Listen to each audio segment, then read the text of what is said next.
kind of assume themselves to be open-minded. But then you hear the truth that, this somehow scares them or disturbs them to some degree, that they kind of try to, they slink away from you in your life a little. I mean, what you're really telling people is your plans are not going to come to be.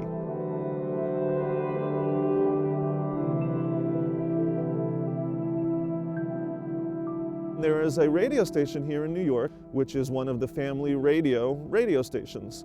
So one time passing by, this had to be about 2.5 years ago, passing by the station, I heard the claim about May 21st, 2011 being Judgment Day, and I thought it was just so shocking that someone could make such a claim.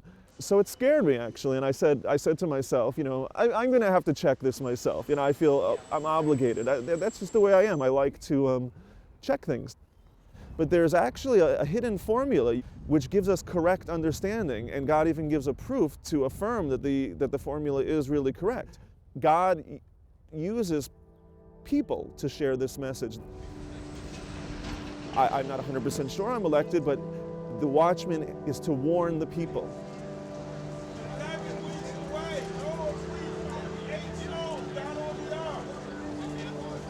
It's only 11 weeks away. May 21st, 2011. May 21st, 2011. My name is Matt. I'm using all my time right now, as much as possible, to share the message about Judgment Day. I mean, I feel good here right now. I mean, I have a mission I'm doing, and I'm trying to accomplish along with everyone else who believes this.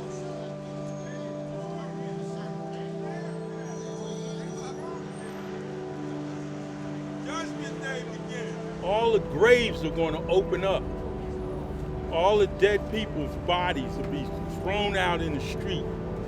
How it's going to happen? It's going to be an earthquake, but it's going to be tremendous. A lot of people are going to die the first day, but not everybody. And it's going to be 153 days of turmoil on the earth.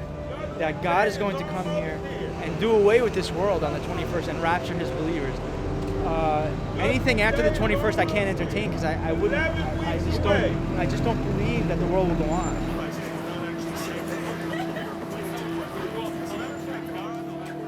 Sometimes you have to be careful that you're not trying to persuade someone into this. You have to keep on remembering you can't persuade them.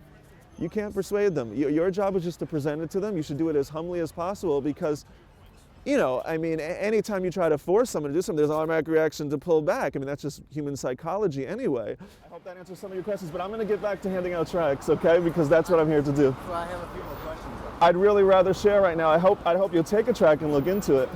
Well, I mean, I have my beliefs. Well, okay, we'll double check though. That's all we ask. We can't convince you, and that's our belief. We can only introduce it to you. I feel I've done a fair job at that, and right now I'd like to introduce it to others. But it's been nice talking to you. All right, take care.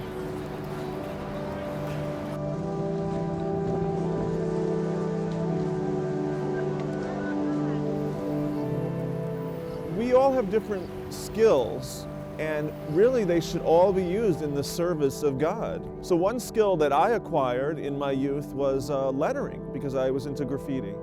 There's a place here in the city where they let you paint for free, and I was hoping to find a spot that was viewable by the train, and sure enough there was this spot up high as you approach out of the 7 train leaving Manhattan when you first come outdoors. And I was like, wow, that would be really great if I could do that spot. This is such a startling message. I wonder if the person who organizes this would allow me to do such a message, and I just leave it in God's hands and hope that it's God's will, and I pursued it.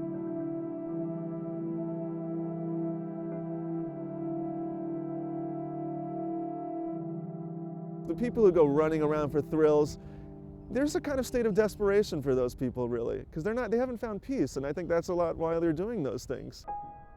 And this is a beautiful world he's created. I mean, it makes me sad to think this beautiful world, there's of course sights I would have loved to see, Grand Canyon, who knows, the mountains of Asia. You'd think maybe you want to do this and that, and with the time left, but the peace is what's so wonderful, to have the peace and to start, and just the knowledge of knowing this, it's just amazing.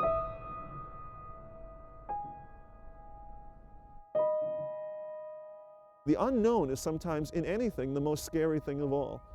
And just the fact of knowing is just wonderful.